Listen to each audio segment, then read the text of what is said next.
Schizophrenics, what is it like to have schizophrenia?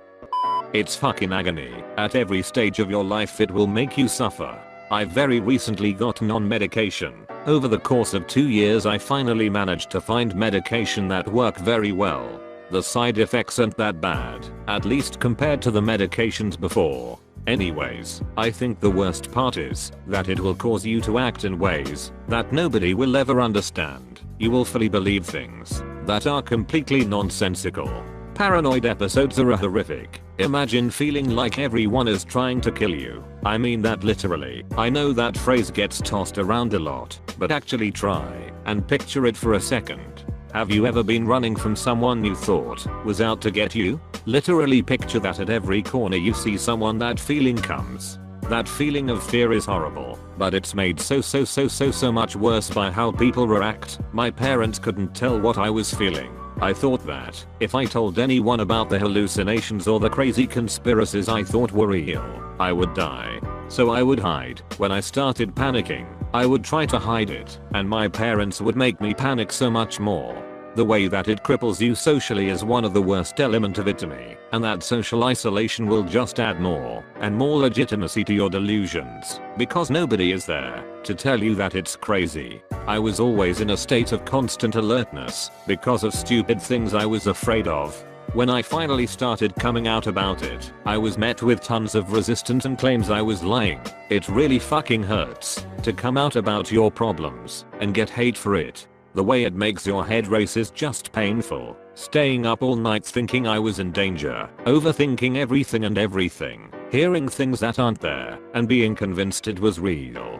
Then there's what they call delusions of grandeur, where you think you're powerful or genius or supernatural. These make you do crazy shit, often extremely dangerous and ungodly embarrassing later on in life. Just a note for everyone out there, please. When somebody comes out about it, please be patient, don't panic, and accept that this is really happening. Schizophrenia is not just a thing in music and movies. It is a real thing in the real world, and it really fucking hurts. I'm sure I could explain this better if I took a little more time for it. This is a really rough explanation. Getting a bit emotional about it, but yeah, it fucking sucks. I've heard people say I wish I was schizophrenic. Yes, I've actually heard that said before. And it's the most insulting thing I've ever heard. I spent a few weeks in the psych ward for marijuana-induced psychosis, showing lots of schizophrenic tendencies. This is about the most accurate depiction of what I was feeling.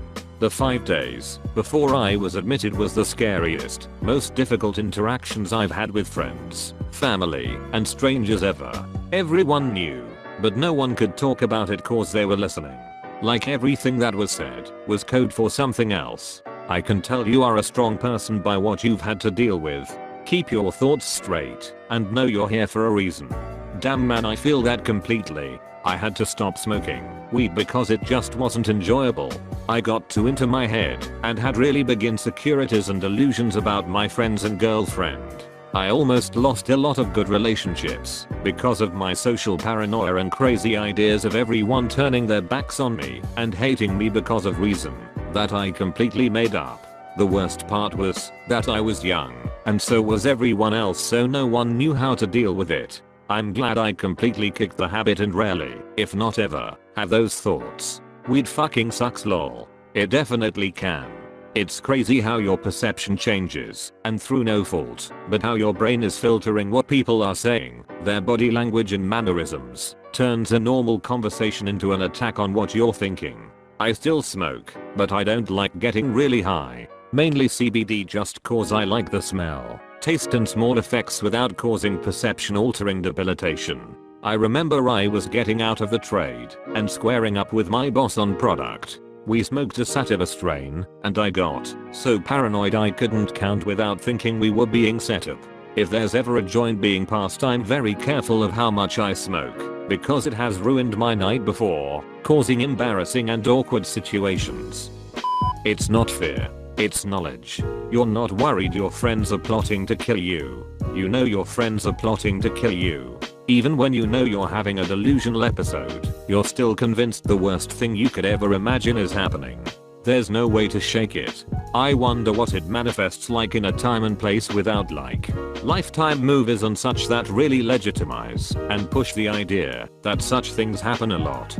Delusions are less severe in other cultures. Worth noting, studies lean more towards this being caused by greater mental health stigma and shittier familial support, not media. I'm able to enjoy shitty movies as much as the next person. Well, I don't have schizophrenia, but when studying mental health we had to do this thing where they put headphones on us to simulate what it's like to have audio hallucinations. We had to try and complete tasks and do tests. They started out with just random scratching noises, and gradually people started whispering random stuff. It was impossible to get anything done or do the tests. Every now and again a voice would say what a good job we were doing and how we were the best person in the world. Then a second later just profoundly disturbing screaming and someone saying she's dying over and over again. So like, I'm not an expert, but like, that was a bad time. Did that too, super cocky going in, humbled coming out. Fucking terrifying. Delusions become truth. I was laying down in bed last night facing the mirror. I was completely relaxed and my expression neutral. Then I saw my eyes flare up and widen demonically. It was fucking terrifying. It wasn't me. Then there's dealing with voices screaming at me to kill myself, berating me and telling me I don't deserve to live, dragging up my past and using it as ammunition. I respect cops, but every time they drive by while I'm walking on the sidewalk, I think they might jump out of the vehicle and kill me. It feels like everyone is laughing at you, judging you and plotting against you at all times. Nowhere is safe. There's either the demons outside or the ones in your own home trying to kill you. One of the worst hallucinations I had was a month ago. After my spouse left to work out of state temporarily, I saw a huge shadow out of the corner of my eye. Kinda like how people sense xenomorphs before they are brutally murdered. It moved, and when I went to investigate, there was nothing there. Any small noise will startle me or make me have to investigate. I have to check the closet and bathroom every night. Sometimes in the middle. It never makes the paranoia go away. What doesn't exist is somehow true in the very core of your soul. It is a curse I would never wish on anyone. That mirror, this is my worst fear. I can't imagine that actually happening. I will be so detached from reality, nothing feels real. And I'm always convinced that no one will be able to bring me back, and no one is real. I see people that aren't there. We have conversations. I hear voices that aren't there, some nice and some mean. I have a voice that just spews out racial slurs at everyone I look at. It's honestly hell to have, because there is such a bad stigma, and everyone expects you to carry on during an episode. But you can't. It's almost impossible, because you can't block things out, or control what you believe. Stuff like this makes me thankful I'm only allergic to shit.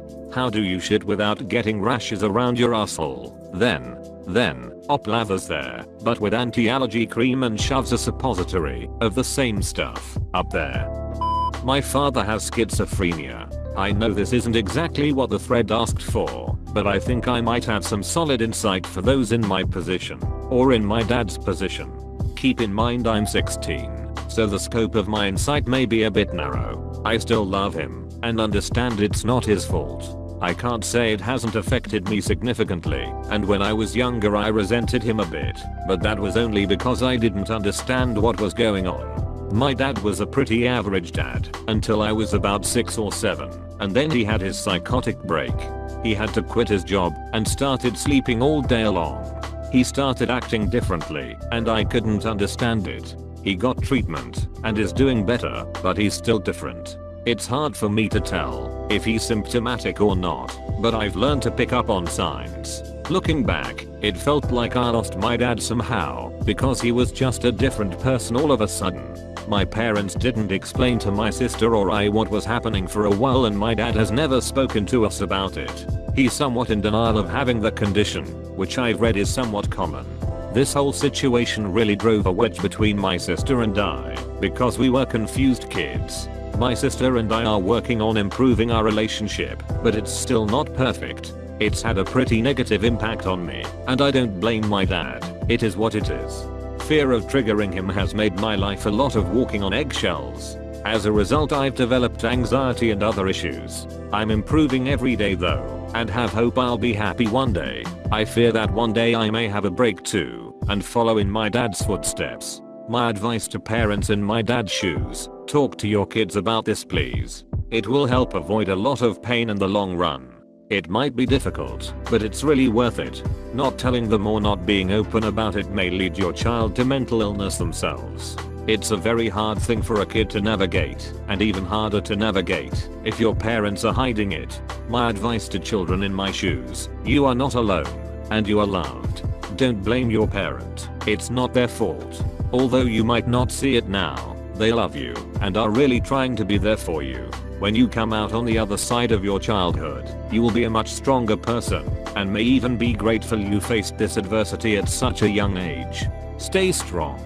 My mom committed suicide in the midst of a schizophrenic psychotic break when I was younger. I think about her all the time, and I wish I knew better then, because now I recognize that the environment we were in detrimented the hell out of her. I blamed her for not being normal and embarrassing me. I was just a kid, you know?